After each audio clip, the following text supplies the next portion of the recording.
So welcome everybody. My name is Kathleen Jasper. I'm really excited to see you today. This is Teacher Appreciation Week, and we have decided to do a full webinar for the elementary education exam. Now, sorry to interrupt, but that's when the internet got spotty and I kept going in and out on the audio for this live session. Rather than leave that up, because it's so frustrating when you're studying and you're trying to concentrate and the internet's going in and out, I went ahead and re-recorded about 45 minutes of the session that was spotty. So this next session is going to be recorded, and then we go back into the live session for the remainder of the webinar because there was a lot of really good stuff shared there. Thank you so much for your patience in this. Back to work.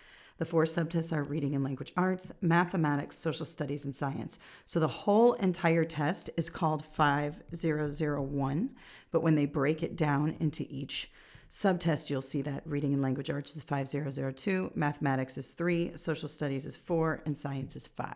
The first thing I want to bring to your attention during this webinar are the resources you have straight from the testing companies themselves. These are the most important documents, more important than my books or anybody else's books, more important than, fancy online courses and things like that. These companions, these study companions and blueprints are the outline of the exam, and you must get to know these documents before you do anything. That's how good test takers beat these exams. So for the elementary education, that one's made by ETS. They have a study companion here, and I'm going to go through a lot of this in a minute, but you can see it's 84 pages. There is so much information here. This should be a big part of your study habits. You can see here that, it's got a lot of whatever information. It also outlines the test here. But one thing that I love about this companion is that it has such detailed information in the test specifications. You can see here that it outlines foundational skills, and then there's all this good stuff and all these words. If you look at letter C here, I can't write on this document because they have it locked. They lock their stuff down pretty good. But you can see, look at letter C here. Do you see how you have blending, segmenting, substituting, deleting? Those are going to be on the exam. So this is a way for those of you who like to make flashcards or, like to do Quizlet. This is a way for you to hone in on those words that you're going to see. We're going to talk about all that when we go through the reading portion of the exam, but this is really important. So look at all this, let's go here, all this really good information. I mean, look how in-depth this is. Then once you get to that, they have really good test questions. Bear with me here. So you'll see their test questions are all right here, right? And then with their answers, they have explanations. That's super important. Of course, our books do too. We believe the answer explanations are more important than the question itself because there's so much information here. The FTCE one does not have answer explanations. They just tell you the correct answer, and they don't tell you why the other ones are incorrect. This study companion does. And then one more thing I want to bring to your attention. At the very end of the companion, they have this section called study topics. Oops. But this is the study topics. And look here, look at all A, B, C, D, E, F, G, all the way down. Look, what a great resource for someone who wants to make flashcards, for themselves. So really use this study companion to your benefit. It's a great tool. It's a great resource. We use it to write our books. This helps to guide the way we write our publications and do our courses. So definitely use this to help guide your studies for this particular exam. Okay, notice that reading and language arts is the bulk of the exam with 80 questions. All the other subject areas have fewer questions, but reading and language arts has the most. And really because reading and language arts is the fundamental skills of every content area. And as an elementary school teacher, you're going to have to teach, all 4 of these, but reading and language arts is embedded in the content areas as well. So let's talk about that first subtest. And that's going to be the reading and language arts. And you can see that it's broken up into 2 content categories or competencies. We have reading, which is a big portion. It has its own section of the test. And then the second portion of the test is broken up in 3 skills: writing, speaking, and listening. So even though this is 53% of the exam, reading has the most because alone it's at 47%. This 53% is broken up among 3 different skills. Reading has got the bulk. And we're going to go through some of the fundamentals to help you with all those reading questions as well. For most states, you're going to need to get a 157 on this particular subtest in order to pass. All right, so one of the things we like to do at NavaEd is focus on good words when we're looking at answer choices on the exam. We always want to start with the answer choices. Don't start in the question. Look over the answer choices first and see if you can identify good words. So good words are things that are positive. All answer choices you select on this exam should be positive for sure. We're talking about reading, students putting themselves out there, struggling in reading and writing and things like that. We want to focus on positive answer choices. The other answer choices you want to be on the lookout for are the ones that highlight student-centered activities or where students are empowered to take control of their own learning, their own reading. Sometimes this will come in the form of students, self-selecting books. It might also be something like, learner-centered. That's another way that you might see this particular concept shown on the exam, but be on the lookout for that. Also, intrinsic rewards, where students, again, this goes along with student-centered, but where students are learning for the sake of learning. Of course, extrinsic rewards work. We reward students with extra time in the library or extra social time at the end of class or a trip to the treasure box or candy or whatever it is. But on this test and really in life, it should be an intrinsic motivator to learn. So we need to make sure we instill that in them. The other thing that you want to pay attention to is communication with parents in their home language. You may have some ELL questions on this exam, of course, in the reading portion and language arts portion of the exam. And a lot of times they'll ask you about communication with parents, and make sure that you have explicit communication with parents in the home language, hard copy of what's going on in the classroom, a paper copy home with students. Just be on the lookout for questions about that. The other thing about this particular exam is the increase in critical thinking. We want to make sure that we're pushing students towards critical thinking. Less memorization, more critical thinking. Now, there are times with sight words that memorization is key because they're sight words, but when we talk about reading and writing and science and any one of these content areas, we want to be promoting critical thinking. And that means, paying attention to Bloom's taxonomy and going at those higher order skills at the top, those skills that talk about evaluate, analyze, apply. What's another one? Question generation, especially in reading. When students can generate their own questions or ask each other questions, we know that they're thinking critically about something. So be on the lookout for that. Also, very, very important, in fact, I have it twice here, data-driven decision-making. We want to make sure that you're using assessment data, journals, observation data, screening data, any kind of data, using a variety of those data sources to make impactful instructional decisions in the classroom. So always go for those particular answer choices. The next thing is interdisciplinary or cross-curricular.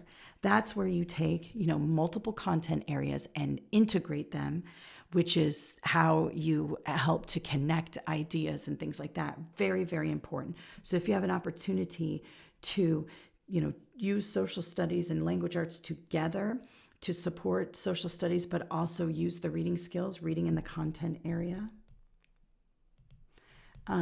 that's going to help you on this exam and in your classroom. Reading in the content area is huge. Everybody's a reading teacher, okay?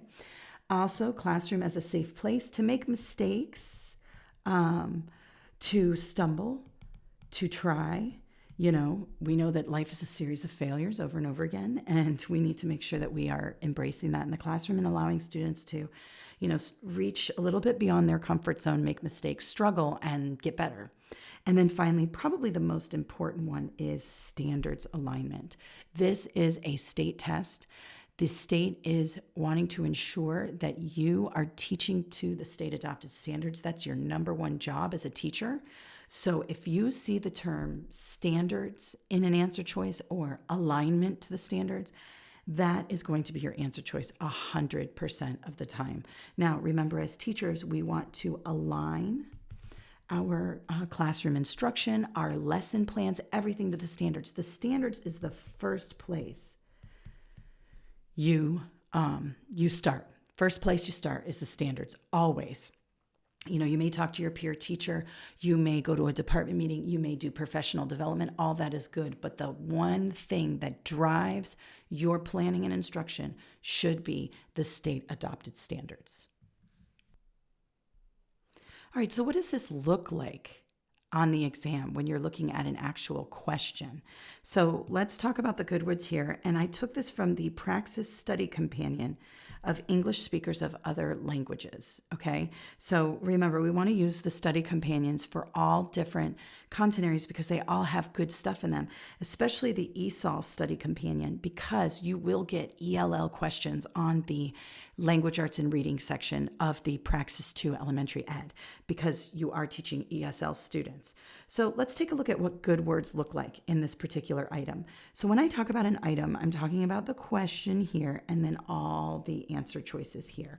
Sometimes in an item, there will be a picture or a graph, but regardless of what it looks like, I do not want you to start here. We do not start there. We start right here, especially if it's an item where you have a big scenario like you do here, and then you have long answer choices. This is where people get tripped up because it's a scenario question. And all of this reading and scenarios can get very confusing. So you actually want to chop the items up and work backwards. So I'm looking for good words here, and let's take a look. Offering them verbal praise after they complete an assignment properly. Right, that sounds positive. However, verbal praise can be, considered an external reward, and that may not be the best thing. And then completing assignment properly is a red flag to me as a bad word, because what is properly? That doesn't really make sense. I'm not going to select A. B, rewarding them with a small prize right away. Not the answer, because you're going to learn in a second that extrinsic rewards are actually bad words on this exam. C, determine their interests and incorporate those interests into classroom lessons. So C looks like it's a student-centered answer choice, like we just talked about in the previous slide. C looks really good right now. D, calling their parents to inform them of the missing assignments. That's not positive. That's actually a negative answer choice.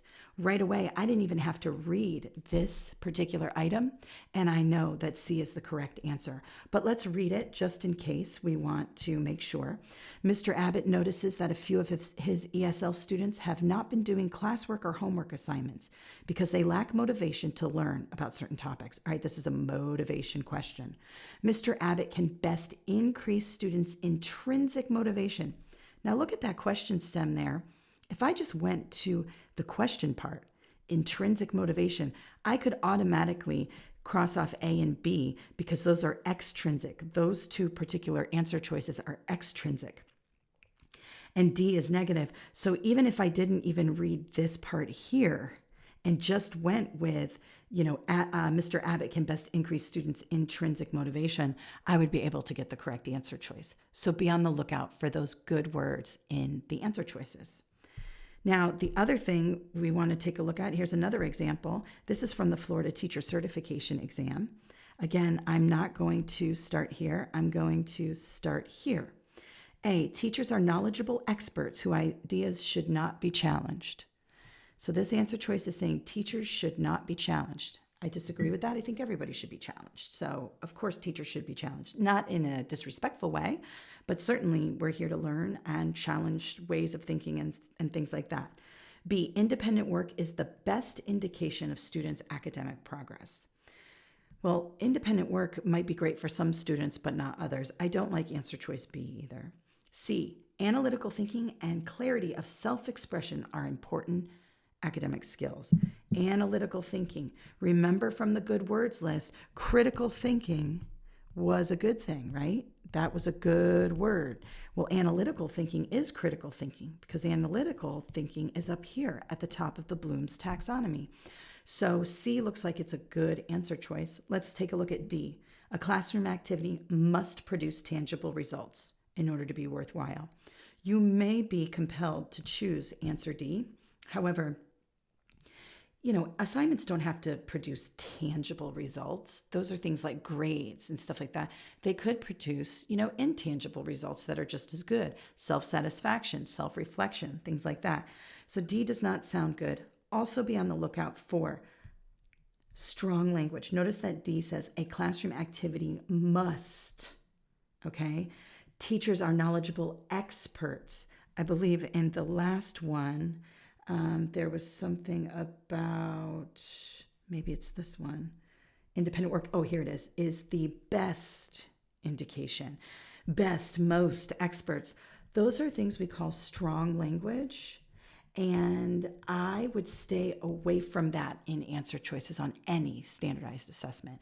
Strong language is a way for test makers to make a pretty good answer choice look good, but actually be wrong. Take a look at this. Independent work is, if I said an indication of students' academic progress, it could be correct. Independent work could be an indication, right? But if I say it's the best or only indication, I've turned that somewhat correct answer choice into an incorrect answer choice. So be on the lookout for those.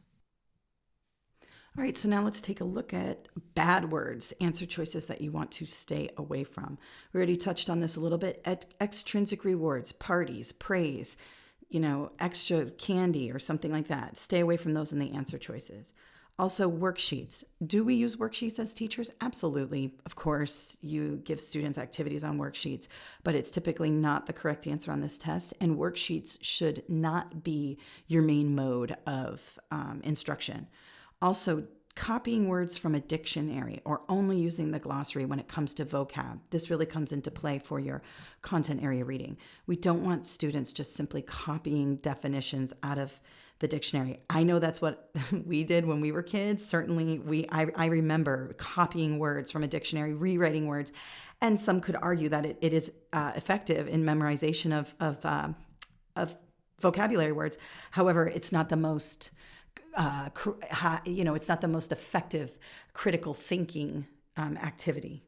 Some would say that we need to bring back the copying, but probably not. Extra homework. Do we give students homework? Yes. Extra homework is not going to help students who are already struggling. So try to stay away from that. Never, never, never lower standards. You might see words that are answer choices that talk about making something easier for struggling students or delaying learning for struggling students. We never do that. We keep the standards high. We continue to learn, and we use scaffolding and support to accommodate students. So just be on the lookout for answer choices that have that lowering the bar or making things easier for students. It is not the right answer. And then having students tutor other students. Now be very careful. There's a big difference between cooperative learning, where students are learning from each other and analyzing text and kind of helping each other, and using, your student who's fluent in 2 languages to translate for you, for your ELL students. Do we do that? Yes, of course. Not all of us have paraprofessionals to help us translate with our ESL kids. You got to do what you got to do when you're in the classroom. But typically, we don't want to rely on students to be the teacher in any way. So if we have low-level kids, certainly we want them to work with high-level kids, high-level reading kids, because they'll learn from them and they'll rise to the occasion. That's what the research shows. But we don't want students, with the task of tutoring other students. So you'll see the difference in questions when we take a look. I actually have one in context, but be on the lookout for that. Cooperative learning, good. Learning from each other, discussing things, critical thinking activities together, yes. But having one student tutor or translate constantly for another student, that's your job as the teacher. Now let's take a look at what an item might look like when we talk about bad words. Now in this particular item, we're looking for the not answer, meaning the one that is not correct. And be careful, I move very quickly through tests, and sometimes I miss the not, and I end up picking the one that is the right answer when really in this question we're looking for the bad answer. So slow down when you see this not and think about it, because you have to flip your mind a little bit. Which is not the best practice for vocabulary instruction? And then we have modeling using context clues. Here's the thing. If you see context clues attached to vocabulary, it is a very good answer. We want to use vocabulary in context, especially during our interdisciplinary times when we're working on other content areas. Teaching prefixes, suffixes, and roots. We'll learn in a minute that this is actually a very good practice to teach vocabulary instruction because they're breaking up the word. They're using structural analysis here. So B is a good answer. C, explicit instruction using a dictionary. Well, explicit instruction is a good word, but only using a dictionary? Explicit instruction should be something else. A dictionary should only be a tool to support. So C looks like it's our answer here because we're looking for the not answer choice here. D, using word walls for target vocabulary. The word target is a good word, and word walls are awesome tools in the classroom. They're very engaging and they help students understand vocab and context. So D would be a good answer, and because we're looking for the not answer, C is our correct answer choice here. Use a dictionary as a tool. Do not use it as your only mode of instruction. All right, so let's take a look at it from the actual study companion of the 5001. This is ETS's test question here. So remember, we're not going to start here. We're going to start in the answer choices, and we're going to look for those good words and exam language from the test specifications. A, providing opportunities for the non-fluent student to read self-selected easy books to a younger student. This term easy is a little bit iffy, but self-selected is good. So A looks like a good answer choice. I'm going to move on to B. Ask a younger, more fluent reader to read an easy book aloud to the non-fluent student. I don't know about that one. C, assigning an easy-to-read nonfiction book to the non-fluent student for independent reading. Now, independent reading is tough for non-fluent students. If a student is struggling or a student is not fluent, reading independently is not going to be the best situation, so I'm going to cross off C.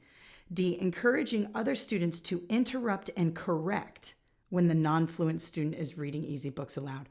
Oh no, we don't do that. That will chip away at a student's confidence. Remember, we want a safe space to make mistakes.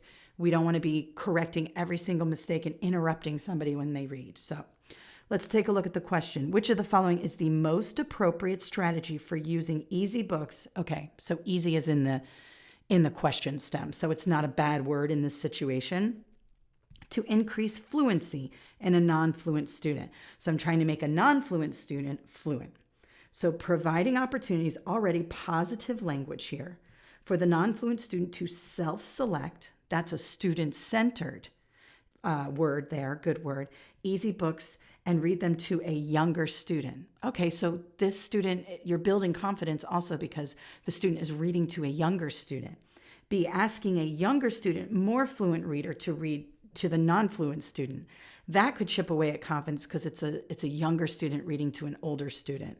Not the worst thing in the world, but A is much better, and A is the correct answer. So when you get these tough scenario questions, remember that exam language from your study companion. And also remember those good words we talked about, and cross off the incorrect answers, grab your correct answers. This is going to save you so much time. Now those exam questions that used to baffle you are going to be the easiest ones on this test because you're going to be able to find those good words. They're going to be like a bullseye on the correct answer.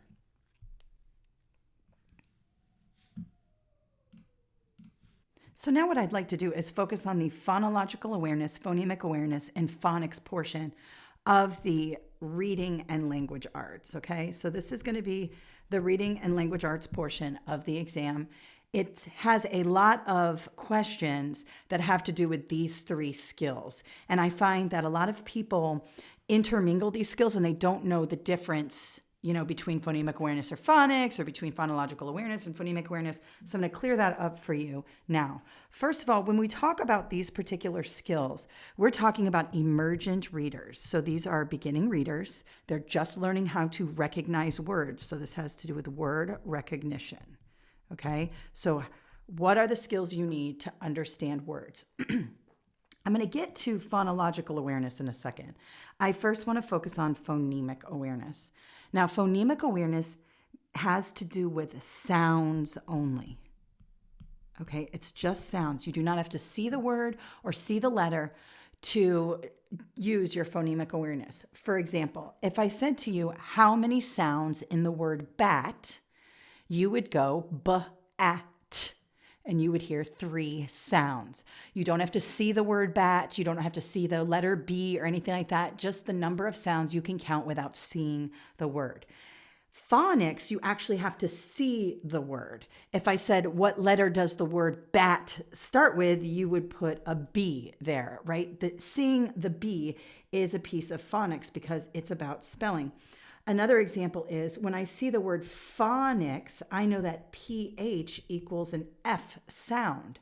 Now, yes, I'm talking about sounds, the F sound, but I have to see the PH together to know that our phonological rule is PH makes an F sound. That's a phonics rule.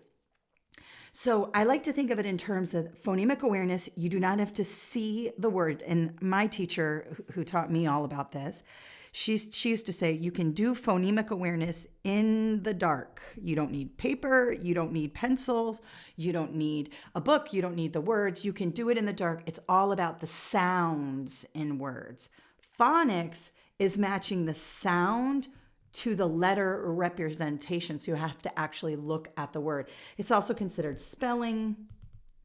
You know, obviously, you understand that when you have the word make, let's just say, M-A-K-E, we know that the A is long. It makes the long A sound because we have just one consonant here and then another vowel here.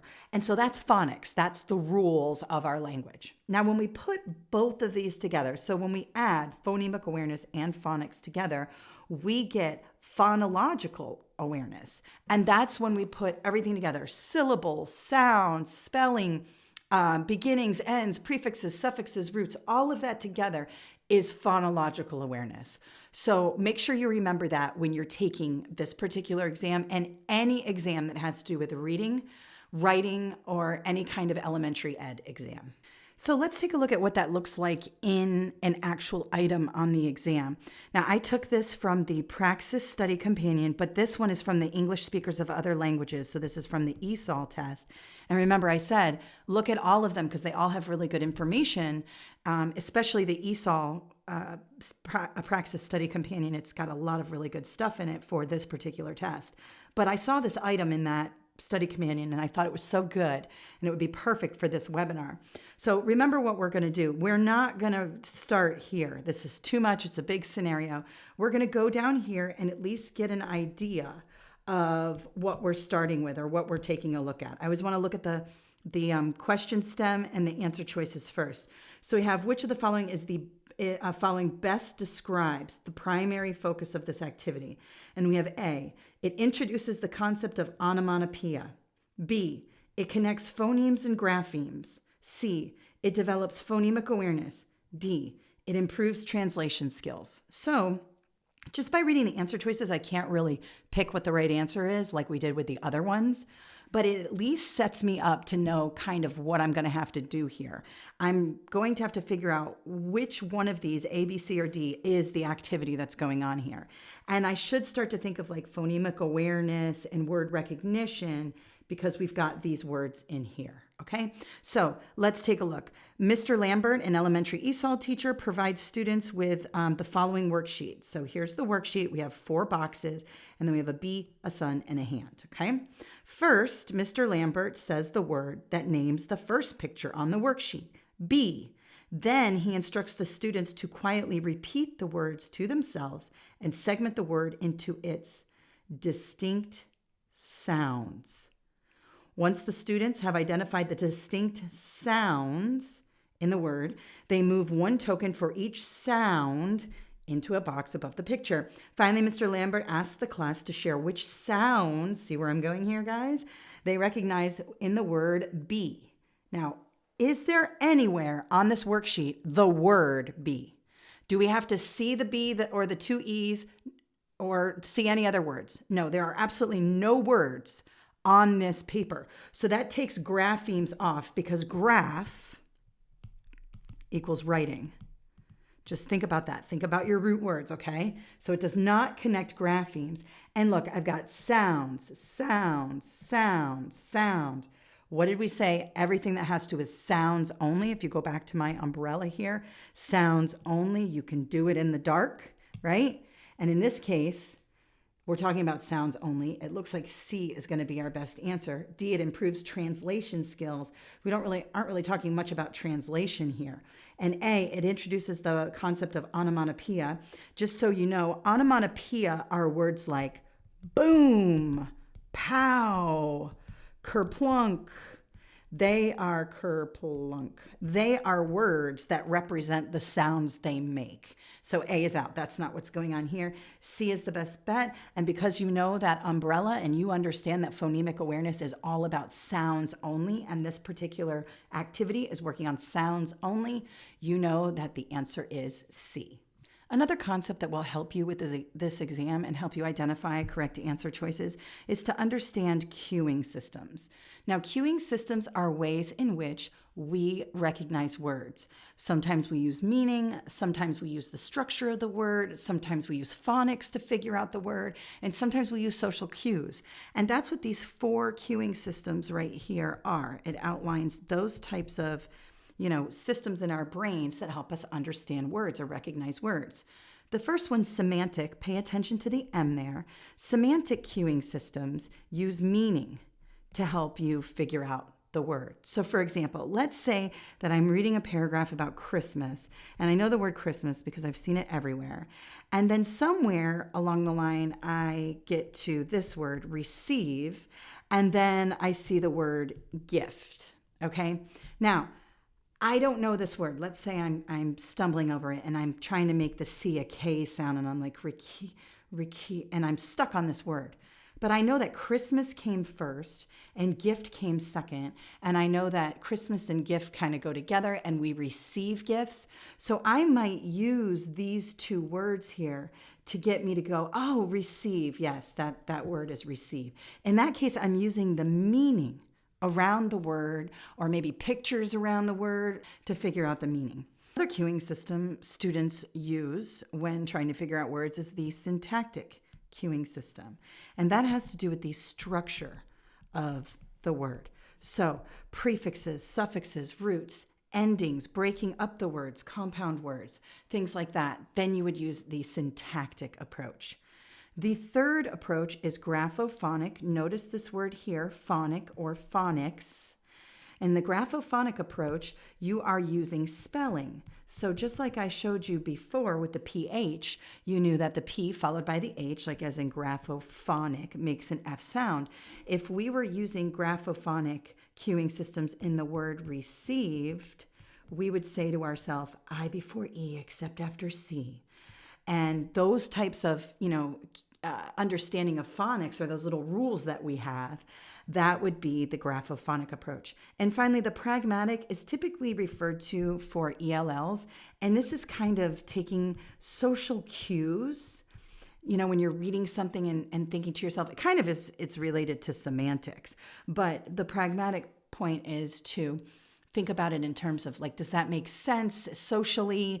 Is that how we say things? Is that how we communicate things? Because obviously language is different for different cultures. So pragmatic is kind of using those social cues or cultural cues to help you figure out words.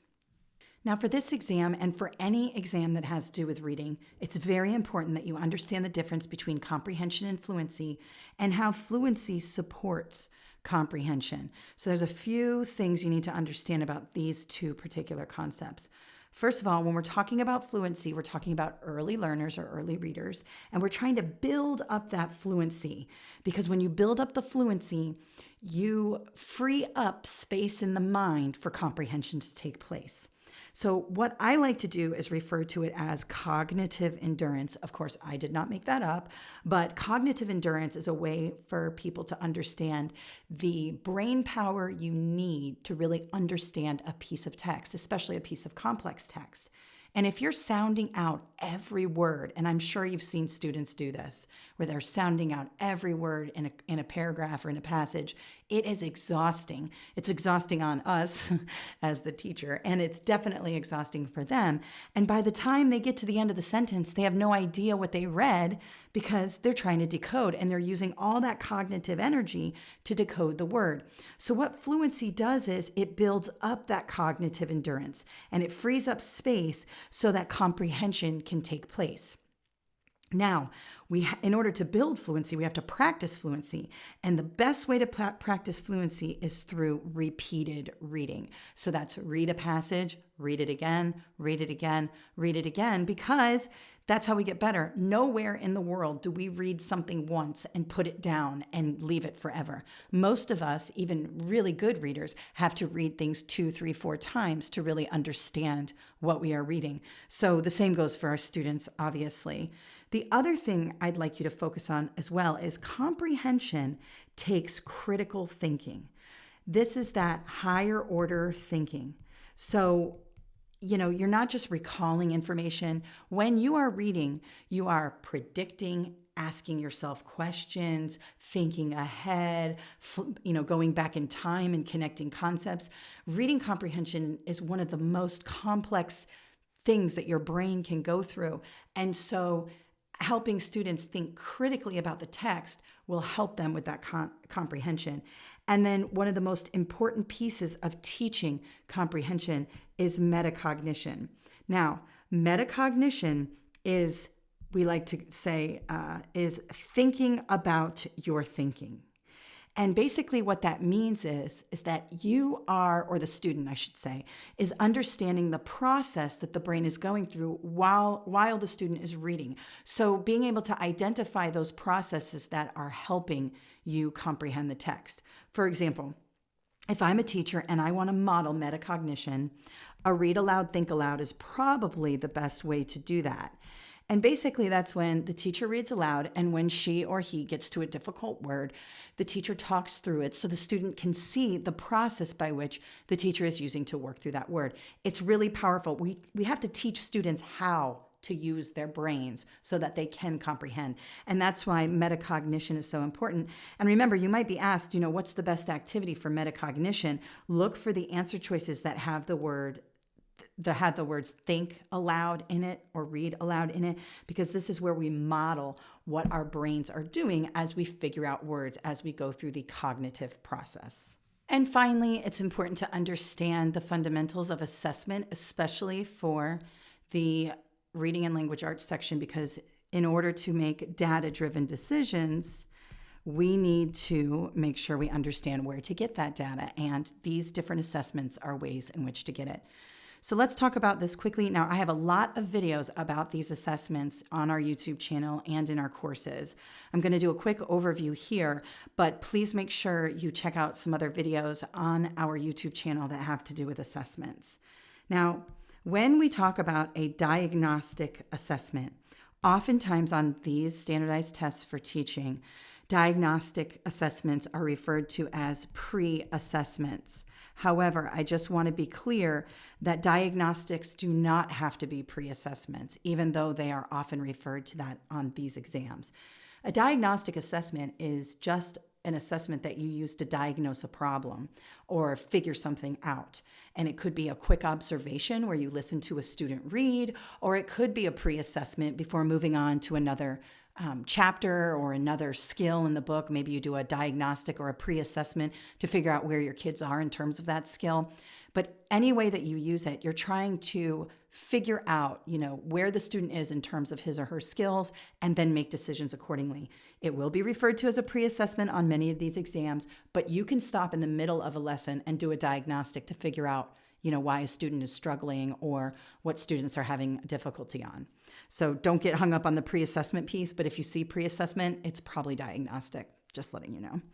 Formative assessments are often called informal assessments that are for sure ongoing. If you see the word ongoing, that is going to be connected to formative assessments. These are very, very, very powerful tools that teachers use to collect data, both qualitatively and quantitatively. And when we use formative assessments, we use the information to inform instruction.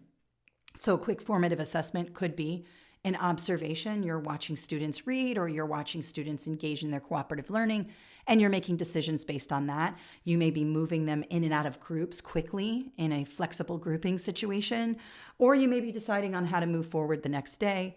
Either way, that's a formative assessment. It could be a writing sample. It could be a quick observation. It could be a quiz.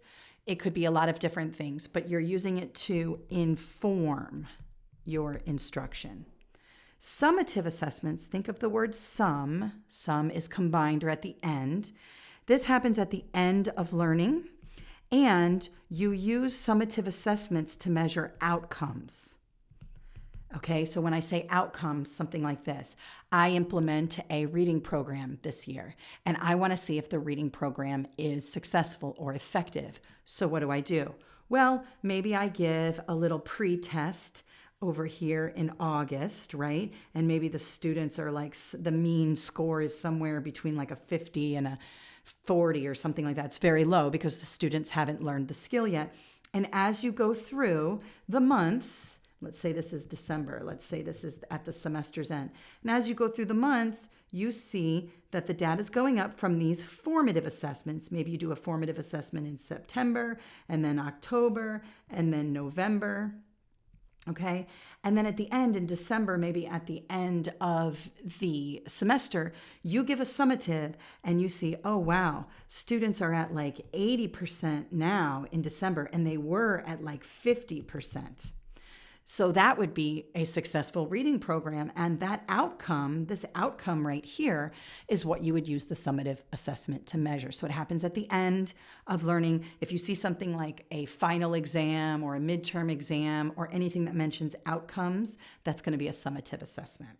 Now, criterion referenced assessments are standards-based assessments. So these are your state tests. These are your state reading test, your state writing test, your state science test. This test, the 5001 and the FTCE K6, these assessments that you're taking as a teacher are standards-based assessments. There is a standard. You have to meet that standard, and if you don't pass the exam. Maybe you don't go on to the next grade level or whatever it is in the state that you live in.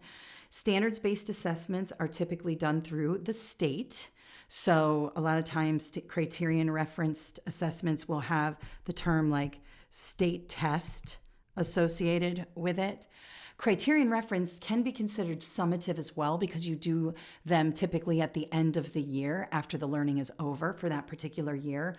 But not all summatives are criterion reference, so just be careful when relating those two. But anytime you're using a standards-based assessment where a student has to get a particular score and you are measuring the mastery of standards, that is going to be a criterion reference. Think of the criterion as the standards by which the test is assessing the student. Finally, norm referenced is going to be a percentile ranking. This is when I say to you, okay, you scored in the 85th percentile or you scored in the 25th percentile. This is a student-to-student comparison. You're comparing student progress. So a lot of times on the STAR assessment, if you use the STAR assessment in your state, there will be a norm referenced or percentile ranking down in the left-hand corner of the report, and that'll just show where the student scores based on the grade level or the kids in the class or whoever you're comparing. So the last one is screening. Screening is typically used for placement. Screening is done usually before the student comes into the classroom, but teachers will do screening as well. A lot of times screening is done with the reading coach or outside people who are assessing the student. We don't typically do them in the classroom, but teachers can do screening. And that's typically done before you place the student, either, maybe in a high level class or a low level class or intensive reading or AP or whatever. Okay, so those are the assessments. Know them, make sure you can apply them. We will go over test questions that have to do with these assessments. Okay, so that's the end of the recorded portion. Now we'll move back into the live session where we go through test questions. And we should be good. Okay, do you see question number 1 about phonemes and word syllables and things like that? Do you see my question? Yay. Okay. All right. Awesome. Thank you guys. Thanks for joining. Appreciate it. Okay, here we go. So number one, when a student has awareness of phonemes, in words, syllables, onset rhymes, remember the umbrella, guys, right? The umbrella. What is the major skills of the umbrella? That's going to be phonological awareness. Phonics is spelling, phonemic awareness is sounds only, and structural analysis is morphology when you're breaking down words by prefixes, suffixes, and roots. So the best scenario here is phonological awareness, okay? All right, let's go to number two. Phonemic awareness includes the abilities to, what do we say here? Individual sounds in words. Okay, so these are going to be those questions that are just specific to the particular area of phonological awareness, phonemic awareness, stuff like that. Okay, and we have it here broken out in another way. Now, listen, this is a big part of the ELA, understanding phonemic awareness phonics, and you can see here that they are breaking this down. Number three, we have two kind of scenarios here. Teach students to focus on sounds as they rhyme words. Teach students to break down individual sounds. Again, this is going to be your phonemic awareness. Very good. And most of you are in there saying A. Good job. Okay. Now let's look at a writing question, because this test does assess your writing instruction. And so sometimes they'll give you like something like this where the student writes something and you have to figure out what the situation is. So, and kids do this all the time. It's like the cutest thing in the world. We went to the other gas station. See how the student is spelling this? And a lot of you guys have already put your answers in. This is when the student is spelling based on the sounds in words, okay? And that is called inventive spelling or invented spelling. And the students do this. It's really cute. They'll just spell this way, and it's you know, English doesn't follow all the rules, so they'll do this. Now, conventional spelling is when they are actually spelling the right way. Mock letters are when they're little and they kind of make up, you know, letters or something, or they're writing like this. So those are all the different ways that students use that. All right, now let's take a look at number 5. All right, 5 is going to be assessing your ability to understand the difference between narrative writing, persuasive writing, expository writing. You will get questions on that in the ELA section. So it says, which of the following would be most appropriate example for persuasive writing? All right, so what is persuasive writing? Persuasive writing is trying to persuade someone. It can also be called argumentative writing, okay? So we have, as she walked through the room, she remembered her childhood and was transported back in time. Definitely not persuasive. Picturesque mountains and pristine grass are the backdrop to the beautiful 19th century campus. That's descriptive writing.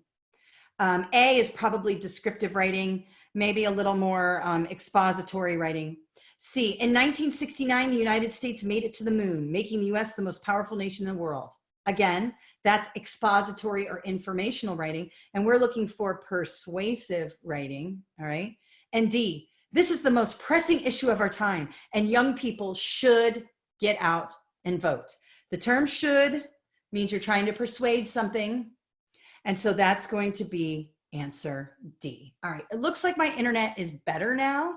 It looks like I'm not going in and out. Let me know, you guys. Seems to be working a lot better. So we'll just keep on going here. All right, the other question I want to touch on, and of course you have all these in your study guide already, okay? So we're going to skip around a little bit, but I really like answer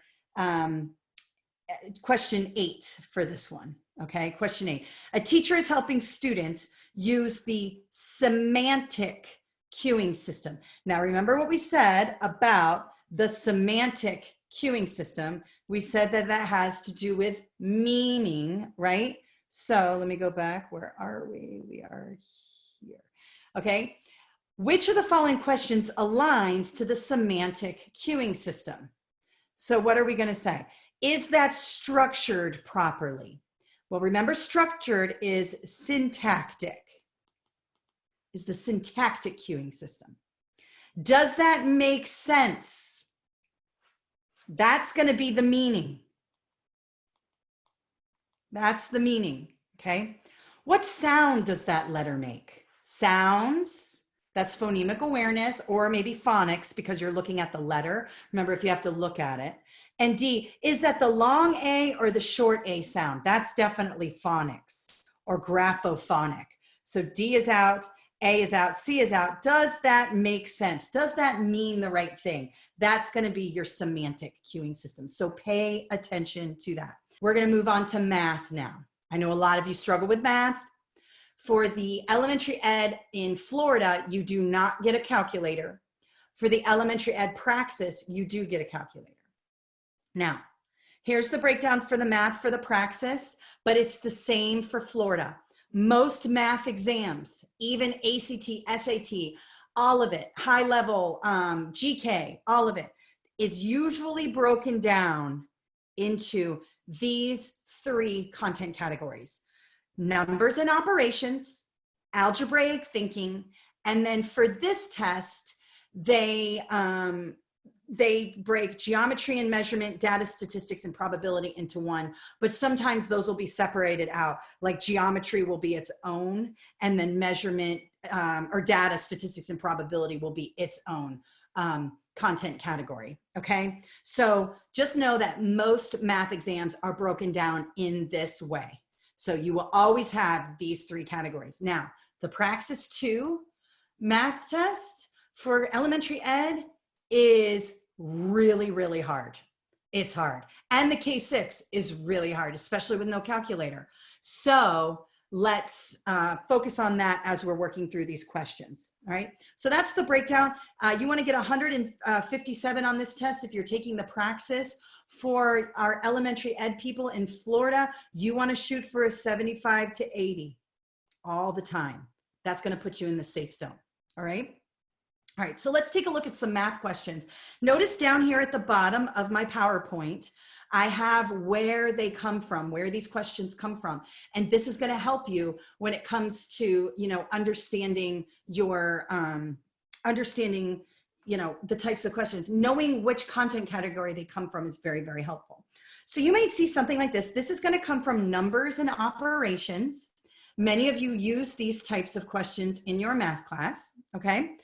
These are called, when you see something like this where the dots are all kind of lined up like this is called an array. And an array is when you line things up in order, and it helps with multiplication, and it also helps with geometry. So this could be considered a geometry question, and I'll tell you why in a second. So which of the following best depicts 3 times 5 equals 15? This is an easy question. I wanted to start off easy.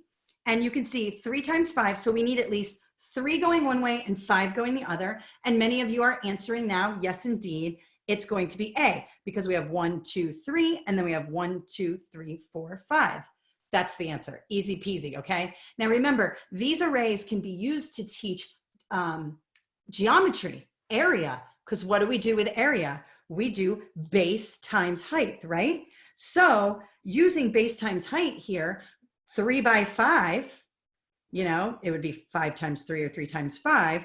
We would have 15 would be the area here. So arrays, if you get a teaching questions, because there are teaching questions on this exam as well, remember that an array looks like this. It's got things, it might be in even boxes. You might even see it something like this, okay? That's an array also. And if you're not an elementary person, you wouldn't know that. I remember when I first took this test, I'm like, what's an array? Because that's like a new Common Core kind of mathy thing. But that's what this is called. It can be used for multiplication and also geometry, all right? Let's go to number 2. All right, this is again one of your numbers and operations, and I didn't get my calculator, so I'm going to not use a calculator, and that's okay, and figure out this problem. You should be able to do all of these questions without a calculator, okay? So we have a softball team is selling candles they make, thank you, dear. My husband just brought me my calculator. Thank you. So I don't mess up in front of 500 people who are online right now. A softball team is selling candles in boxes of 6. They make a profit of $2.75 for each candle they sell. They want to make enough money to cover $825 entry fee for a softball tournament. How many boxes of candles do they need to sell? All right, now a lot of people have a hard time with these word problems, okay? So let's just take it slow. Right now we have boxes of 6, but look at here, we have $2.75 for each candle they sell, but I'm selling them in boxes of 6. And it wants me to know how many boxes do I need. So I have a little bit of a conversion here, a little bit of a conversion. So first of all, we want to first take 2.75 and we want to multiply that by 6 because there's 6 candles in a box. So I'm just going to do my old long division here. 45, 6 times 2 is 12 plus 4. So 1650, am I right? Check my math, you guys, let me know. So 1650 in a box. Well, how many boxes do I need to sell to get up to $825? All right. So you could estimate here if you don't get a calculator. Remember, you could just take 16 or 17. You could round up to 16 or 17 and see how many times that goes into 825, right? If I needed to, if I didn't have a calculator. Now, on the Praxis 2 elementary ed multiple subjects, you do get a calculator. So you would do 825 divided by 16.50, and it comes out nice and even as 50. And a lot of you have said that, okay? A lot of you have said that it's going to be 50, okay? But let's just say you're like, oh my God, I don't have a calculator. What do I do? Think about no calculator on K6, no calculator on K6, but calculator on Praxis 2. So that's the difference. Just think about it. 17 going in, 17 here probably goes into, 800. 17 into 800 is about 40-ish, 47 times. So you're not going to be here, and these are way too high. So even if you had to do a little bit of, long division here, you can estimate. You don't need the exact problem, okay? So some of you are asking, what is Praxis versus K6? Praxis is what all the other teachers in the country take. You guys take K6. It's the same exam. They test the same skills. We're going over a lot of Praxis questions tonight because they have really good questions, and a lot of you are asking for more content, okay? All right, let's go to this one here. This one's a little bit more difficult. This is number 3. The cost of 4 notebooks is $5. Which expression below is the cost of 7 notebooks? All right, now, take it slow here. This is a proportion question. Numbers and operations is going to test your proportional knowledge. Now, I like to say, make it matchy-matchy when we talk about proportions. When we talk about proportions, they're usually giving us 3 out of 4 things in a word problem. Look what we have here. We have notebooks, dollars, notebooks. See how I have 3 things? What I'm trying to figure out is which one represents the cost or the number of dollars in 7 notebooks. All right. Now, some of you are already answering. Very good. Let's just go through this. Now, when I say matchy-matchy, I'm going to say notebooks over dollars equals notebooks over dollars. Keep it the same. Same, matchy-matchy. So I have 4 notebooks over $5 equals 7 notebooks over, I don't know how many dollars yet. That's going to be my X.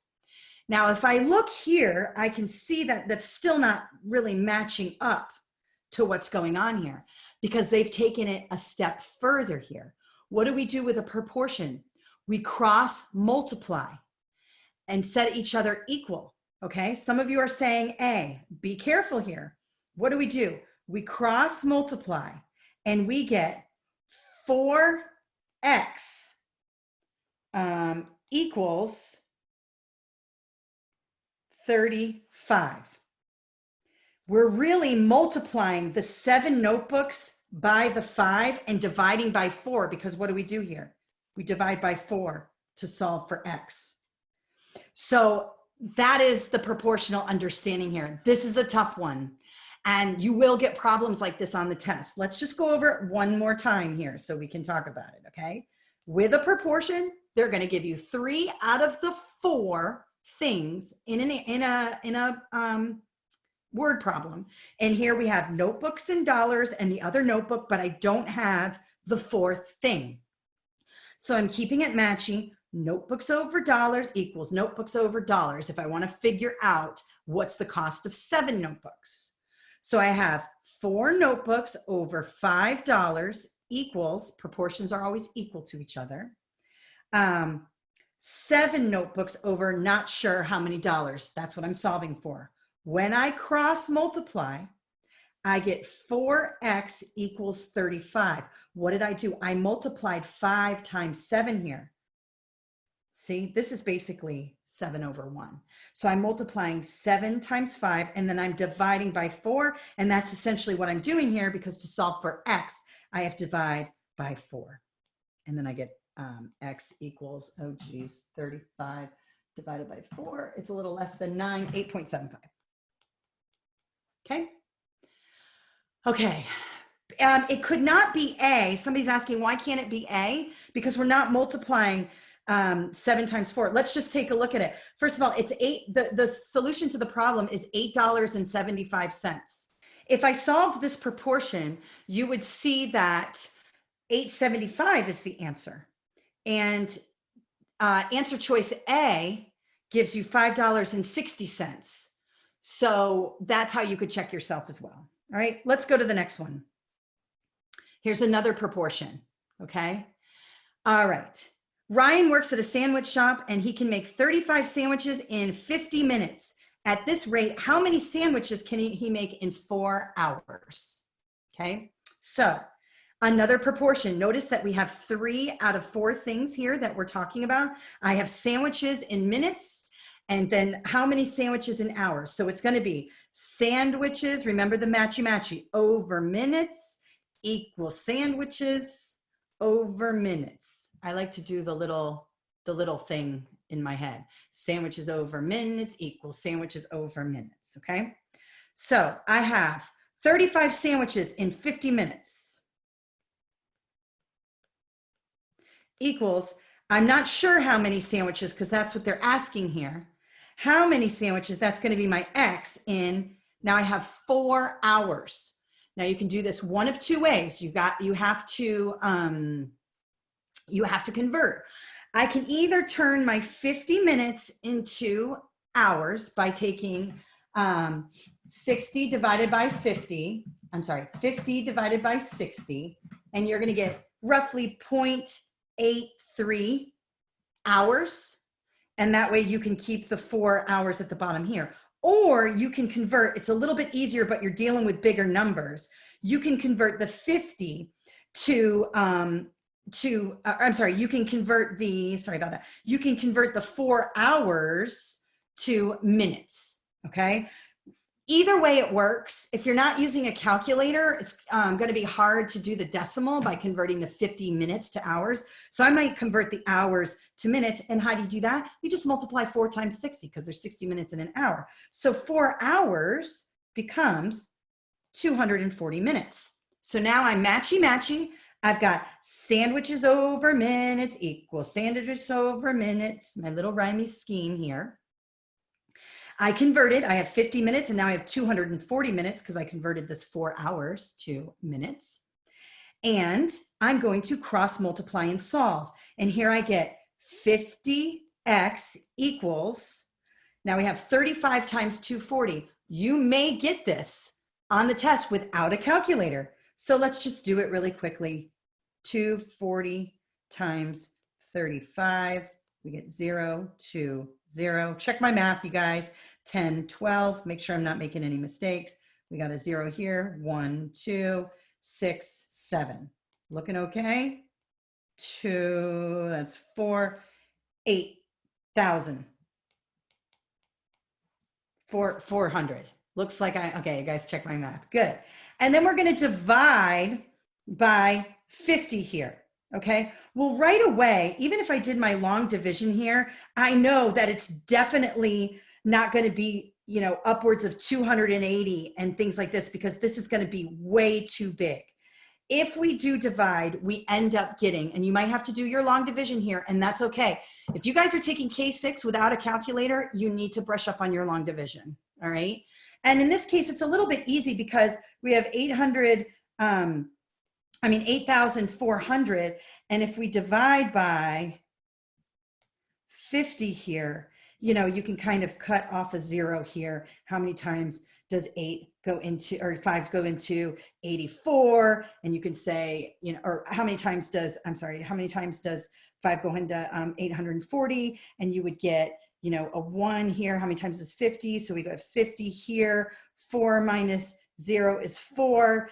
8 minus 5 is 340. How many times does 50 go into 340? Right away, I get this. Oops, sorry about that. Right away, I get this 1 here. So I know C and D are out. Use that process of elimination. Now B is close. A and B are close. I'm going to have to go through this whole thing. And I can see 50 would go into like 35 or 350 7 times. Oops, 7 times. But it's a little less than 350. It's 340. So it's going to be 6. Once you get to that 6, you can circle A. And some of you got that already. So kind of going through my thought process on there, but there's other ways to figure out these answers without just getting the exact answer.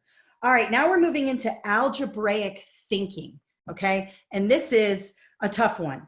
So we've got evaluate the equation for B equals -4. And then we have this right here. All you're gonna do is put in this -4 into where B is. That's all we're doing here, okay? This is doing a couple of things. It's going to test your algebraic thinking. Obviously, this is algebra because we're working with variables, but it's also going to test your PEMDAS. And again, we're just scratching the surface here, you guys. There's a lot to learn in this particular area. We have a lot of resources for you, but we're just scratching the surface here. So evaluate the equation for B equals -4. So I'm going to put -4 everywhere in. So I like to rewrite. Let me erase some of this. I like to rewrite my things when I'm using my scratch paper. It just helps me out. So I have negative, and I'm going to put this in parentheses, -4 squared minus 3 times -4. Now they do this all the time. They will put these negatives in there to kind of test you, all right? So keep this negative here. Be careful. Now, we need to square this first. We need to do the parentheses first, and we have this exponent, PEMDAS. So -4 times -4. -4 squared is 16. But don't forget, I have this negative here outside the parentheses. The negative outside the parentheses is going to make this a -16. Now I have minus here, and then I have a 3, and I need to distribute that into my parentheses. Well, 3 times -4 is -12. Be careful, I also have this. So I have -16 minus -12. Now, what do we do when we have a minus and negative? That becomes a plus positive. Now, -16 plus 12 is going to be -4. This is one of those crazy questions that they're going to put in there. And look, good math tests anticipate your mistakes. And they have right here, if you mess up your PEMDAS, you could make these mistakes. And if you mess up your negatives, you could make these mistakes. So the best thing to do here is slow it down, pay attention, work it out. When you have these PEMDAS questions, you have negatives, multiple negatives. It's really important that you keep it set. Somebody just said in the chat, oh my God, I forgot all these rules. Yeah, there's a lot of rules that we haven't seen in like 20 years. So get ready, because there's a lot of them, all right? All right, now let's take a look at another one. This is one that a lot of our students have a problem with. And I'm going to go through all 10 of the math questions today because I know so many of you need math. So, and some of you are asking in the chat about this PowerPoint. It will be available. We'll send it out. So everybody who registered for this webinar, anybody who filled out the form, and it's still on the front page of our website. So if you need to, just go fill out the form and we'll get your email. I will add this to the email with my notes on it. So you can see my notes. Some of you are asking for that. My sloppy handwriting, okay? Yes, you can still get the packet. If you're looking for the packet, just make sure you fill out the form on the website. It's right there. It says we're elementary ed webinar. And if for some reason you can't, just email us and ask to be put on the list and we'll get you on the list, okay? All right, this one's a tough one. This is algebraic thinking. And when a lot of you see stuff like this, you completely freak out, okay? Algebraic thinking, here we go. Which of the following could be used to represent these steps? All right, so remember, when I'm doing math, I want to be looking at all the different answer choices. What will happen here is if you don't look at the answer choices, you'll start up here and you'll start to try to solve the equation. I do this all the time because I move too quickly. I do not take my own advice when it comes to test taking. I always end up messing up, okay? I'm a good coach, not so good of a player, okay? So you might be up here looking at here and trying to solve it. You don't have to solve it. All you have to do is figure out the equation. So let's say this, think of a number. I can see in my answer choices, my number is represented by n, okay? So think of a number, n. Let me put it down here. I got a little more room down here. Think of a number, n. Subtract 7 from that number. Now, let me tell you a little test trick here. Think like a test maker, not a test taker. Think like a test maker and not a test taker. This is a trick in math that math test makers do all the time. They do this 7 less than a number. They'll use the subtraction. The reason being is that subtraction, the order matters. If I said, think of a number and add 7, it could be n plus 7, and it could be 7 plus n. But if it's subtraction, it has to be in the correct order. So you will often see questions like this with a subtraction. So right away, anything that does not follow this order right here is incorrect. Eliminate it. So we can eliminate B right away because B has the order messed up. Always process of elimination. Now we need to divide your answer by 5. Let me erase this. So we're dividing n minus 7, the whole thing, by 5. We're not just dividing 7 by 5, as in here. This tests a little bit of your PEMDAS as well, because you would have to do the division first, right? Because division comes before subtraction. And so A is not following what they're saying here, and it's not following PEMDAS. So A is out, okay? And we're not using addition. Now, it says cube the result. Cube the entire result.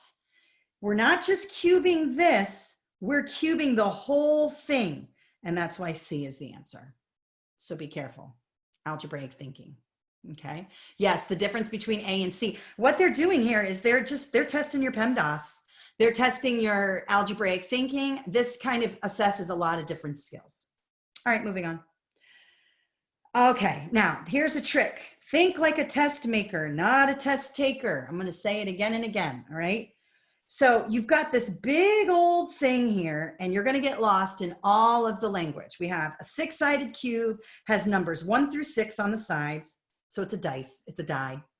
If the cube is rolled 4 times and a 5 is rolled each time, what is the probability of a cube landing on a 5 on the 5th roll?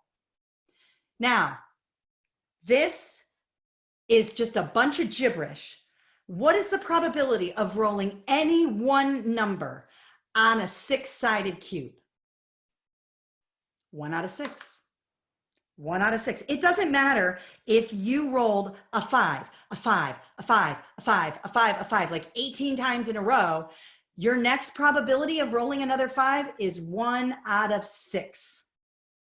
So that's going to be A. You'll see those on the exam, because what you'll do is you'll try to figure out the statistics of like, oh, well, I rolled a 5 and it doesn't matter. Anytime you are rolling a die, your probability is 1 out of 6. It doesn't matter how many times you rolled a 5. All right, so pay attention to questions like that. That's an easy one, but the question looks difficult. All right, let's get into some geometry here. Some of you are just, you get heartburn when you see geometry questions. So it's okay.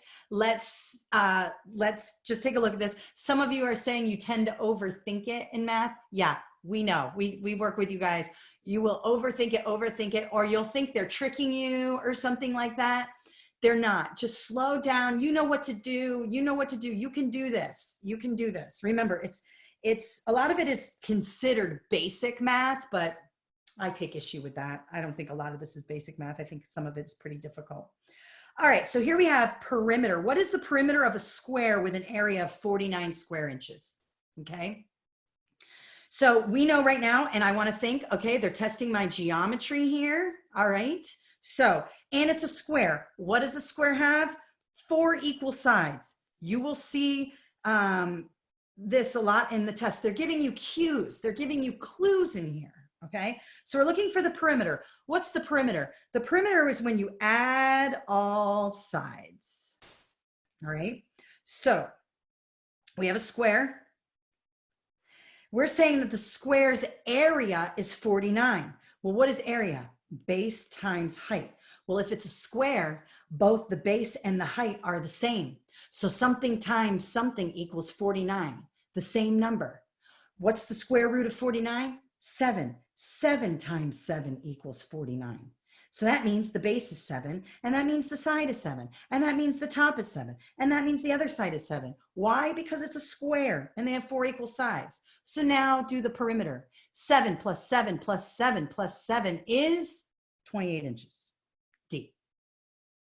Now, on your handouts, we have very detailed answer explanations. Answer explanations are very important to me. In all of our books, we write very detailed answer explanations. So check those out if you need more. But that is a classic K6 geometry question. Elementary ed geometry question. Okay? All right, let's go on.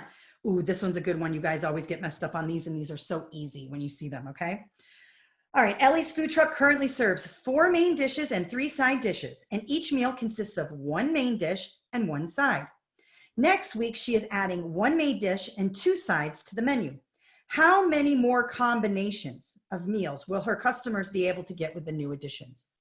Some of you get nervous on this as well. You're like combinations, and you try to figure out all the different combinations by like lining them up. Oh, main, side, main. Forget it. You don't have to do that. All you have to do is do 4 times 3. Right now, I have 4 main dishes and 3 sides, which means currently I have 12 different combos. That's it. Don't make it complicated, okay? 12 different combos. But what am I going to do? I'm going to add a main to my 4. So it's going to go to 5. And I'm going to add a side. Oh, no, I'm sorry. I'm adding a main, sorry, and I'm adding 2 sides. I'm going to add 2 sides. So the 4 becomes a 5, and the 3 becomes a 5 as well, which gives me 25. Careful. They do this all the time. And I see some of you are saying D, and you're moving too fast. They do this all the time. What did we say? How many more combinations? Slow it down. I know some of you are like, oh, crap, I moved too quickly. It's okay. How many more combinations? Well, if I now have 25 combinations, but I used to have 12 combinations, that means I'm going to have 13 new combinations, and that's B. Good math tests anticipate your mistakes. They anticipate you rushing. Slow it down a little bit. Okay, slow it down. My rule of thumb is to always reread the question stem, which in a math problem is usually the last part of the question. Okay, so just pay attention to that. I got you on that one. That's what I was trying to do. All right, and then finally, you're going to see questions like this on the exam. Which of the following would be the height of a front door in a residential home? And then they give you meters, millimeters, kilometers, and centimeters. And we're all from the United States, and we use feet and inches and yards. We're the only country that does. So when you see this, some of you don't know. You're like, oh my God, centimeters, how many centimeters, okay? First of all, eliminate, narrow it down. 2 kilometers, kilometers is like kilometers. Think about a 5K. If you're running a 5K, that's 3 miles. This is a 2K. That's like more than a mile. So no, it's not a mile tall, okay? Then we have 24 meters. You could probably X that out. 24 meter sticks. Think of the meter sticks you have in your classroom. 24 of them. If that's your front door, you have a very big house, and I'm coming to live with you. A is out. Then we have 24 millimeters and 244 millimeters and 244 centimeters, okay? So when it comes to centimeters, there's typically about 30-ish, a little bit more than 30 centimeters in a foot, okay? And think of the door is about 8 feet tall or something like that. So if I take 244 and divide that, hang on, 244 and divide that by 30-ish, we get about 8 feet. And 8 feet is about the size of a door in a residential home.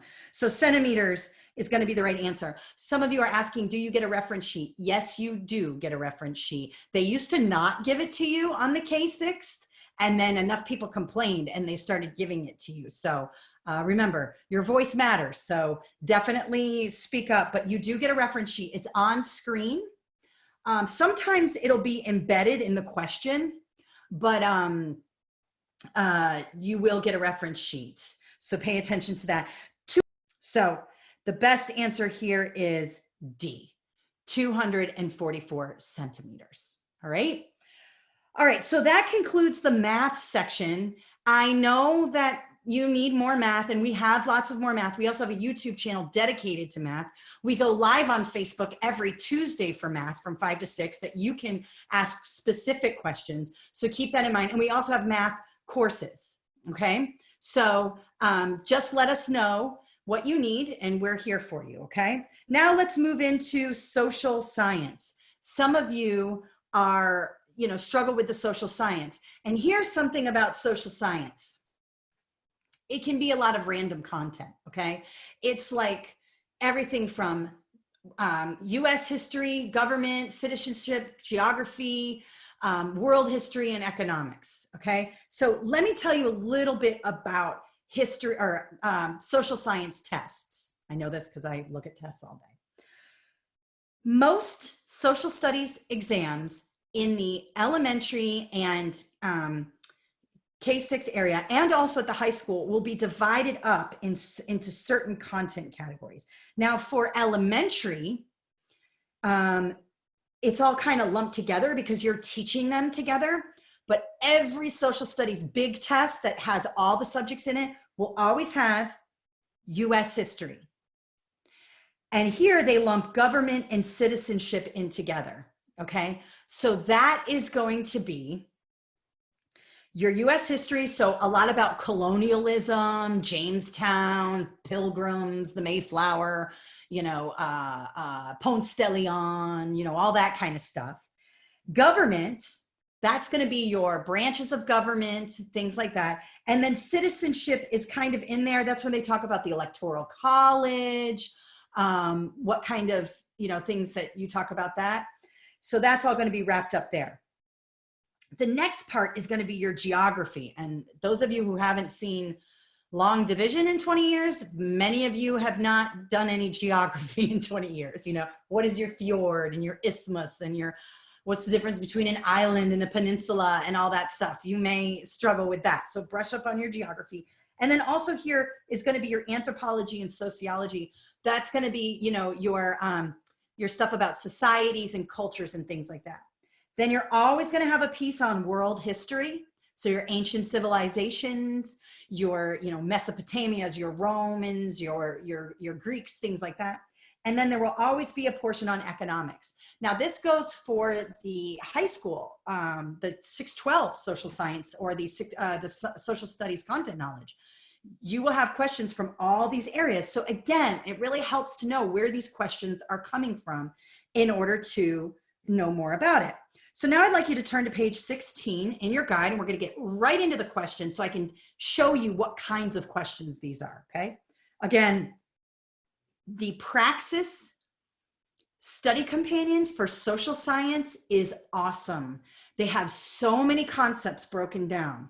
For the FTCE K6, it's very vague, and in my opinion, there are like questions on the exam and in the study guide provided by the FTCE site that you can't really connect because their blueprint and their specs are not specific enough. So the Praxis study guide PDF, yes, it is free, Elisa. I'll show you at the end. I'm going to show you where to get it, but they have really, really, really good answers and questions and detailed specifications. So I highly recommend looking at the document. And before we're done today, I'm going to show it to you, so don't worry. Okay, so following the Louisiana Purchase, Thomas Jefferson ordered which of the following tasks to be completed? Well, we've got Thomas Jefferson. He's all over every social science exam, okay? This is going to be your U.S. history because we're talking about Thomas Jefferson and the Louisiana Purchase, okay? Listen, guys, you got to brush up on this stuff. I know you haven't seen the Louisiana Purchase in 30 years. You need to read about it again. Brush up on it. It will be on the exam. Now, here's one thing you want to keep in mind. When we talk about the United States and building the United States, westward expansion and exploring new territories is number one, okay? And you're going to want to go with something like C over the other answer choices because Louisiana Purchase was our way to expand outside of just the colonies. Remember, the Louisiana Purchase, I'm going to attempt to draw the United States. Please, no judgy. Oh my God. Oh, there it is. Okay, not so bad. Here's Louisiana. Some of you, there's a little boot. Sorry, that doesn't look so good. But remember, the Louisiana Purchase was like all this land here. It was like a big, huge chunk of the United States, okay? So we were over here on the coast, Jamestown, all that jazz, came over as pilgrims, Massachusetts, all of that. When we purchased Louisiana Purchase, my proportions might be a little off. It might be a little more like this here, but either way, you can see that the Louisiana Purchase, let me just make sure I'm sharing okay. Good. Okay, the Louisiana Purchase is a whole big part of the United States. We're moving west. Okay? So that's why C is the most important thing here. I'm going to erase this horrible thing. Let's just try it again. Okay, there's the United States. Louisiana Purchase, LA Purchase was right around in here. And we're moving. So C is the best. Now, I'm going to talk to you a little bit about how to understand social science a little bit better. You're going to want to broaden your horizons with social science. I'm going to talk to you about it in a minute because I have more resources for social science, but keep in mind that westward expansion. All right, here's another one with United States history, government, and citizenship. Which of the following describes the duty of the judicial branch? You will receive questions on the branches of government. The judicial branch, now a lot of you may mix this up.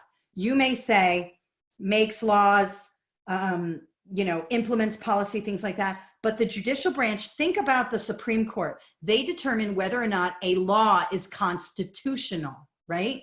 So they actually interpret the law. Let me break this down for you. First of all, Congress makes laws. That's where laws are made. That's where they're passed. The executive branch enforces the laws. the FBI and the state's attorney and the police, they're all part of the executive branch. They enforce the laws. The judicial branch determines if those laws are constitutional, and you'll see that come up. States will come up with a law. We saw it in with the bathroom law, saying that bathrooms were going to be gender specific, and then it was brought to the Supreme Court, and the Supreme Court said it was unconstitutional. So, you know, states will make their own laws in their state governments, in their own legislative branch. Legislative, Congress is the legislative branch. They make the laws, but the judicial branch interprets it. So pay attention to that. Number 3, which entity of the US government has the power to declare war? The only branch of government that has the power to declare war is Congress. That is it. The president needs permission from Congress, period. Okay. Now, you have the House of Representatives here. It's not just the House of Representatives. Remember, Congress is the Senate and the House of Reps. Okay, so C would be a distractor. Some of you might say the president because we think the president is the power, whatever, but it's not. We have a system in place. It's called the balance, you know, checks and balances. And that is so that the president just doesn't willy-nilly go out and declare war every time he gets upset about something. Okay, thank God. So it's not the president, it's not the Supreme Court, it's Congress. Those are the people who can declare war. What did Andrew Carnegie use in the United States? And remember, when we're talking about the westward expansion, go with the thing that you're thinking about most here. Remember, for the United States, railroads were very important. And what were railroads made out of? Steel. Okay, so even if you didn't know who Andrew Carnegie is, and you probably don't, I mean, who cares really? I mean, we care, but we could figure it out on Google. It doesn't make you a bad teacher because you don't know who Andrew Carnegie is, okay? But you need to understand that steel was mainly used for railroads in the United States, okay? Now we're getting into geography. Let's take a look at that using the map below. Which of the following is at 60 degrees north and 120 degrees east? So this is just your straight up longitude and latitude here. We've got 60 degrees north and 120 east. So we're going to go up here. We're going to go over here. That's where we are. If you don't know how to use longitude and latitude, I would look up a YouTube video on that. You're going to need to know that if you're teaching elementary school. And you can see right smack dab here, you also need to know your continents. This is another piece. They're getting you on longitude and latitude, but they're also getting you on your continents, and in this case, your countries. And this is Russia. So this is going to be Russia here. Okay, number 6, geography, anthropology, and sociology. Which of the following terms is used to describe agriculture where large parcels of land are cultivated using machinery? Now, you may not know this, but look at the key terms here. Large parcels of land. Large. If I have large parcels of land, my farming is extensive. This is going to be extensive farming. Pastoral farming is like redundant. Farming is pastoral. Sustenance farming is farming only the things you need. And intensive farming, I think, is like a nonsense word. I could be wrong, but intensive farming is out here. So extensive farming, even if you knew nothing about farming, you have large parcels of land. That's important there, okay? Number 7, which of the following consists of a group of people that has a prominent ethnicity different from the surrounding community, okay? Now, this is one of those things that you just have to know. This is your sociology. This has to do with society. And people that have a prominent ethnicity different from the surrounding community, that's going to be an enclave, an ethnic enclave. Now, you do have the word ethnicity here, and you do have the word ethnic here. Match it up if you need to. If you have no idea, go with the obvious, ethnicity and ethnic. All right, which of the following civilizations was the first to use irrigation? When you think about irrigation, and this is going to be world history, this falls under ancient civilizations, which you will be assessed on. When we talk about irrigation, the first people to do it were the Mesopotamians, okay? It first started in Mesopotamia. The Romans perfected it and turned it into like crazy systems and all that. But the first people to do it, where they took, you know, water from the river and were able to transport it and use it as irrigation for the crops, the first people to do that were the Mesopotamians. So when you think irrigation, the first, think Mesopotamia. Almost every social science exam has something about Mesopotamia on it when it comes to world history and ancient civilizations, okay? All right, now we're getting into world history and economics, econ.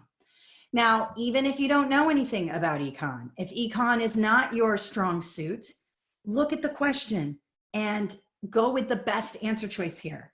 So I would start at the answer choices. I can see here that I'm looking for the definition of something, and I'm looking for the definition of absolute advantage. All right, let's take a look.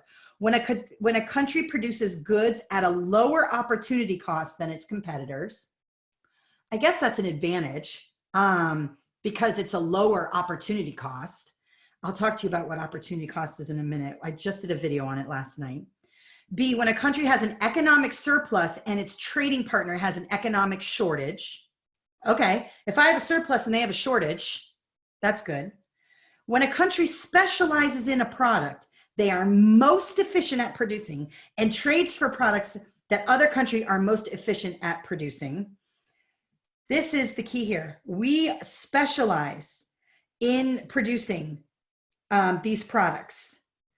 That is going to be your best answer here. I believe C is the best answer here.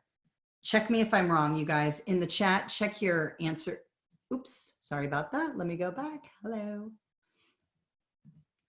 Tell me in the answer choice, or in the chat, what you guys got for that one. C, yes. So let's talk about lower opportunity cost. Opportunity cost is the thing you lose for an opportunity. So let's just break this down for you really quickly because you might get a question on it.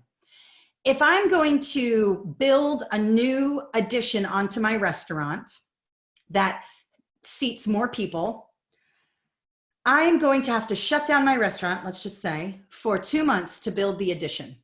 When I'm done, I'll be able to seat 50 more people. So the opportunity is there to make more money. But I have to shut down my restaurant for 2 months, losing 2 months of revenue.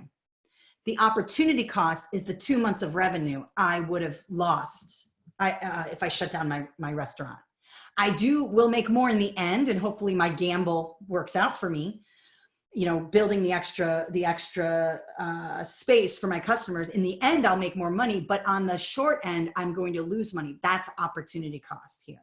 Strategies used during the Cold War. Cold War has to do with Russia, has to do with communism. We're all on this kick where we were trying to beat Russia to the moon, which we did. We were trying to beat Russia in terms of the arms race, the space race, all of it. And this, when we talk about communism, we're talking about containment. And the whole thing is this. We knew that countries were communist at the time. I'm talking from a United States perspective. We knew that countries were communist at the time. We didn't want any more communism to spread throughout the world. And we called that the domino effect. If we let one country go communist or stay communist, then they all would become communist. This was a big part in the 1950s and 1960s. We were fighting Russia, and it was about containing communism. So when you see communism or Cold War, you want to think about containment, and it was a big part of who we are, okay, as a country. Communism is like a dirty word in this country. Okay, now let me talk to you really quickly about some podcasts you can listen to in order to get better at social science and all things, okay? These podcasts and publications will help you with social science and other things. More Perfect is an amazing podcast put on by Radiolab. It's all about the Supreme Court, and it is phenomenal. It's audio documentaries. If you're an auditory learner and you love to put in your headphones and listen to your courses and listen to really good interviews and things like that, More Perfect, 100%. Check it out and get it on Apple iTunes. These are things I listen to. We're not affiliated with them. We're not getting paid by them to talk about them. These are these are podcasts I listen to, okay? And The Economist is really good for econ, obviously, but it also has a ton of history, a ton of world history, everything. The Economist, also, if you're trying to get better at your reading comprehension for your Praxis core, your general knowledge test, read The Economist. A lot of times the topics talked about in The Economist will show up on reading comprehension tests. Trust me on that. Radiolab, just phenomenal. Phenomenal podcast. They make more perfect, but let me just give you an example of how these podcasts can help you with these exams. I was driving in the car on, I don't know, it was last week, and I was listening to this podcast by Radiolab called Atomic Artifacts. And in it, they talked about that there is a capsule somewhere, I don't know where it is, if we are ever attacked by a nuclear bomb, there is a capsule somewhere in the United States that contains very, very, very important information in it.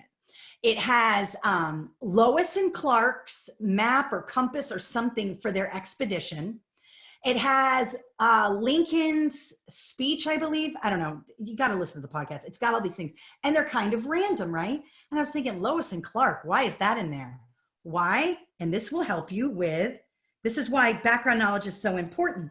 Look at number 1. When we talk about the U.S. history and citizenship, remember we're talking about wayward expansion, westward expansion, going west and conquering this. Lois and Clark, that was their whole thing, the expedition to go out west. So by listening to this podcast on a Wednesday in my car, it didn't tell me exactly what's going to be on the test, but now I have a better understanding of what was important to the United States, because in our time capsule, we have that document. So when I'm looking at these test questions, I can use that background knowledge. All of that works really, really well, okay? All right, so now let's talk about science. All science exams are broken down into these 3 content categories, okay? These 3 content categories. So we have earth science, life science, and physical science. Now, as you get up into middle school and high school, these get broken down even more. Life science will be like bio, anatomy, marine biology. Physical science will be broken up into chem and stuff like that. But for elementary tests, they're broken up just this way. Earth space, which has to do with the earth and space, life science, which is biology, and physical science, that's going to be your energy and things like that, okay? All right, so I'd like you guys to turn to page 20 in your study guide, please. I'll give you a second to do that because we're moving on to the science questions and then we will be done. Okay, so here we go. This one is going to be an earth science question because we have the word earth. You will be asked questions about seasons and revolutions around the sun and things like that, okay? So how long does it take for the earth to go around the sun? That's going to be 365 days. It does 1 rotation in 24 hours. I know you know that, but pay attention to also seasons. You may get a question about seasons. Why are summers longer and winters shorter? Because of the tilt on the Earth's axis, okay? The tilt on the axis. So pay attention to questions like that. Earth space will also be, or earth science will also be presented in this way. Where are aquifers located? This may not be as easy as this first one that I gave you. Where are the aquifers located? Remember, we're talking about the Earth's crust, the mantle, the core, things like that. That is part of earth science. And aquifers are located right beneath the Earth's crust. When we talk about beneath the bedrock, the mantle, and the core, we're going deep, too deep for the aquifers. Aquifers are readily available for us to use for water and things like that. So that's just beneath the Earth's crust, all right? Number 3, this is also earth science. The picture of the following is an example of. Again, these seem pretty easy, but for some people, you may not know what the cryosphere is or the geosphere, okay? Look here, we have the term water cycle. Pay attention to your root words in science. What means water? Hydro. B, okay? Hydro. Now we're getting into life science. This is going to be your bio, your cells, your ecosystems, all of that, and understanding which content category it comes from will really help you. A eukaryote that does not make its own food and does not contain a cell wall. All right, I wanted this question because I can talk about a couple things here. First of all, a eukaryote or a eukaryotic cell is multicellular. Multicellular, meaning it has all the different organelles in the cell, and eukaryotes are made up of multiple cells. Like I am a eukaryote, you are a eukaryote, plants are eukaryotes, the bugs are eukaryotes. They have multiple cells working together in all of this, okay? So a eukaryote that does not make its own food. Well, what makes its own food? Plants make its own food. So we're looking for one that does not make its own food. So B is out. Protista and algae is considered single cellular organism, and protista is single cellular. The only thing left is animal cells. Animal cells do not make their own food. Plants do. Plants are called producers. They produce the food. They take in sunlight and carbon dioxide and make sugar, carbohydrates. Animals, we eat the carbohydrates and get energy, and we excrete the water and the carbon dioxide. We breathe in oxygen and we excrete carbon dioxide. It's a symbiotic relationship. Okay, it's going in and out. CO2, O2, water, sunlight, food. Okay, we eat the food, we breathe out the CO2, we excrete the water. Plants breathe in the CO2, they make the food, they take in the water and the CO2. Okay. Now, this is another life science in terms of cellular knowledge. Okay. During this stage of mitosis, chromosomes line up in the middle of the cell and spindle fibers attach to the center of the chromosomes. You're going to need to brush up on your mitosis and meiosis. Mitosis is used for regular cells. Meiosis is used for sex cells. We go over it more in our book and everything, but for mitosis here, think middle, meta. That's where I'm going to attempt to draw. That's where the chromosomes line up in the middle. Oops. And they have their little centromeres here, and spindle fibers attach to them. Oh my God, terrible drawing, Jasper, terrible drawing. And those spindle fibers go poop, and they pull the cell apart, taking the chromosomes with them. Because remember, when cells divide, we need to have the same chromosomes in each cell, all right? So that's mitosis. Make sure you brush up on mitosis, okay? Okay. Next, which of the following is a producer? Well, remember, what did I say in terms of life science? Plants equal producers. Animals are consumers. Okay, so a hawk is not a producer, it's a consumer. A snake is not a producer, it's a consumer. A bunny is not a producer, it's a consumer. Grass is a producer. Think about your energy pyramid. The grasses are down at the bottom. Maybe you have your bunny here and you have your hawk here. Hawk eats the bunny, bunny eats the grass. As you go up the energy pyramid, you lose energy.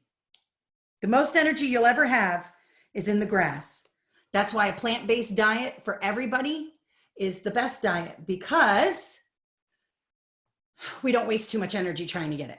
Not that I'm trying to tell you all to become vegetarians, but it's true. If we all moved to plant-based, it would change a lot of things for us, but you know, not everybody's ready to give up their hamburger.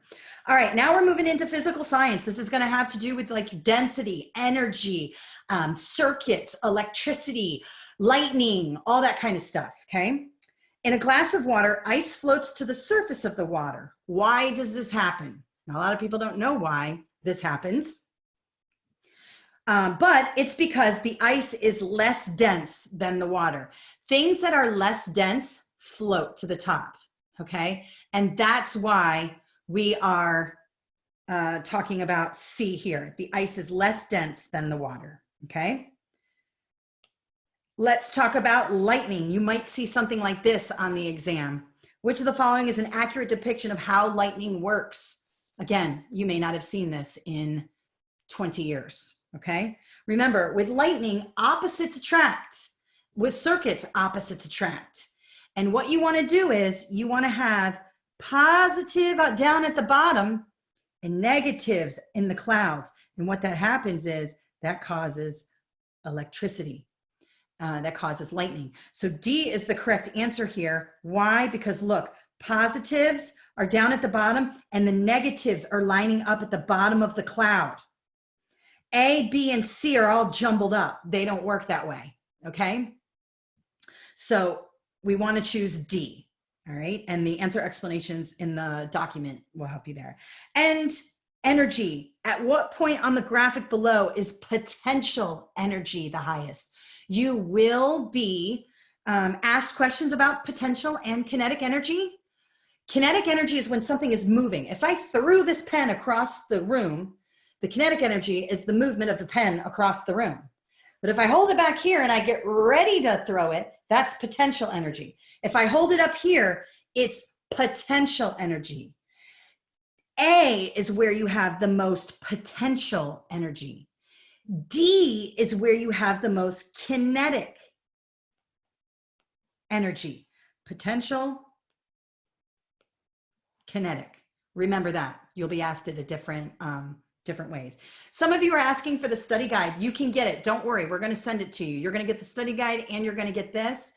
All you have to do is fill the form out on the website and give us your email address and we'll send that out to you. If for some reason you don't see it in your email after filling out the form, you can totally, you can let us know and we'll send it to you. Don't worry about it. Okay, now this one's a big one. This one's in your test and I want to go over this. This has 4 questions because this has to do with independent variables, dependent variables, constants, controls, hypothesis. And those of you who haven't seen questions like this can be difficult for you. Okay, so I'm going to go through it. I'm going to go through a quick little example. So we have 4 questions here, and I can see by looking at the answer choices, they have to do with controls, independent variables, dependent variables, hypotheses, things like that. So I know that they're asking me a nature of science question, and these are embedded in the science questions. And the nature of science is all about, you know, the scientific method, making observations, collecting data, conducting experiments, and all that stuff. And I really like this question because it kind of encompasses all that. So I'm going to read it aloud to you, emphasizing a few things, and we're going to go through the answer the questions. A student is conducting an experiment. She is testing the effectiveness of fertilizer A and fertilizer B. So 2 types of fertilizer. She has done research on both fertilizers. You got to do that before you do the experiment. You got to do the research, what other studies have been done out there, and predicts that fertilizer A will be more effective than fertilizer B because fertilizer A contains more phosphorus. So she's made a prediction, which is also called a hypothesis. And the hypothesis is based on her research. It's not just some willy-nilly prediction. It's based on research, which is what she did, okay? So now she's going to test her hypothesis. She has 3 pots. The first pot, she adds 5 seeds, fertilizer A, and 4 quarts of dirt. In the second pot, she adds 5 seeds, fertilizer B, and 4 quarts of dirt. And in the third pot, she adds 5 seeds, no fertilizer, and 4 quarts of dirt. She uses the same amount of water, the same amount of sunlight, everything is the same. The only thing that's changed in this experiment is fertilizer, either fertilizer A, fertilizer B, or no fertilizer at all. So let me just draw these little plants. I'm going to draw them over here on the side. So I have this one here, this one here, and this one here.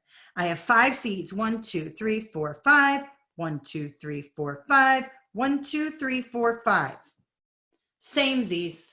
Everything's the same. Same water, water, water, same sunlight, sun, sun, and they all receive the same sunlight. One's not in the shade, one's not in, you know, they all receive the same. The only difference is this one gets fertilizer A, this one gets fertilizer B, and this one gets no fertilizer, no FERT, okay? And she is predicting that fertilizer A is going to be the winner because it contains the most phosphorus, all right? So in this experiment, the student's prediction is called, you guys know that, hypothesis, okay? That's an easy one. In this experiment, the fertilizer is this is where people get confused, the control, the constant, the independent variable, or the dependent variable. Now, let me make this clear.